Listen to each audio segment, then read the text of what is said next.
Good day mga bro, mabilis ang tips para doon sa mga baguhan natin.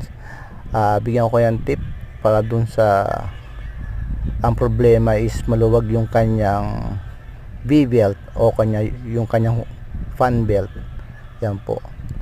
Simple tips lang po ito. Yan po. Ayan, maluwag. Yung iba kasi pag maluwag na, nahihirapan na po tumakbo yung kanyang single needle. Hindi na po makatakbo ng maayos. Then ang gagawin lang po natin, gagamit tayo ng adjustable range. Yan po. Yan po ang gamitin natin para pang-feed sa motor.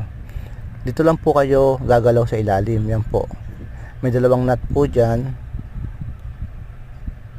Then, luluwagan lang niyo po yung ilalim sa ibabaw. Yan. Nabababa na po yung motor niyan para po mabanat po yung kanyang belt. Yan po yung mga simple tips natin para doon sa mga baguhan natin at sa mga datihan nating manahe. More tips kay Tips Brother. Sana po nabigyan ko pa kayo ng maraming tips para doon sa mga baguhan natin at sa mga datihan. Ito si Tips Brother. Good day po ulit.